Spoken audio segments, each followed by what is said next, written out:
I was actually born and raised on the property. When my folks moved out here in '73, this was considered the undesirable area. Highway 101 was sort of the proverbial tracks, and west of 101 was sort of the undesirable area. In fact, I think my parents' first real estate agent quit on them. They said, if you guys are adamant about living west of 101, that there was probably somebody better suited to represent you.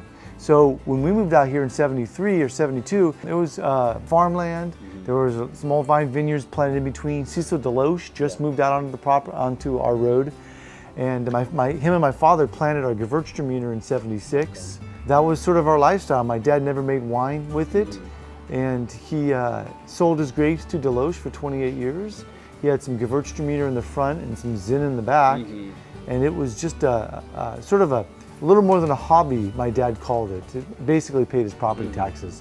So I was born and raised here. When we grew up, it didn't look anything like this. I mean, in fact, right where the camera is at, there was a big dirt pile where my brother and I used to throw dirt claws at each other. That was our form of entertainment back in the, you know.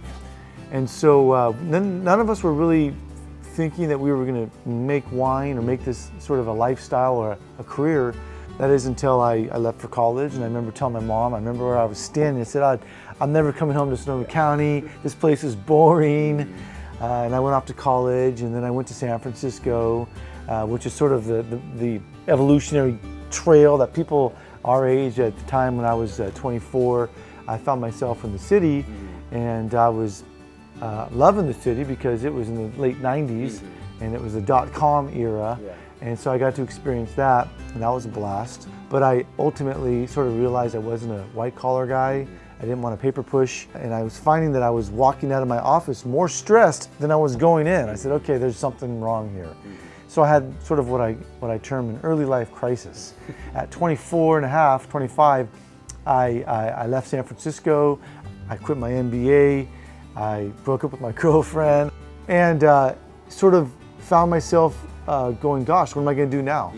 And I just knew that I wanted to make something. And so between that and my dad saying, you know, my back's hurting me, I don't want to get on the tractor anymore, why don't you farm the vineyards for a year? And so I farmed the vineyards for a year and brought the grapes down to Deloche. And that following year I picked up a couple other small little vineyards on our street.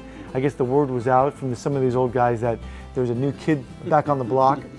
And so I was able to, the following year, farm enough where I could make a moderate living and then also make some homemade wine. And that's when little light bulbs turn on. It just sort of evolved from there.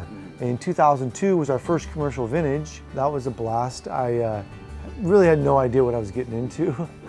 I just knew I wanted to make wine. I love the smell of it. I love the taste of it. Wine is this passion.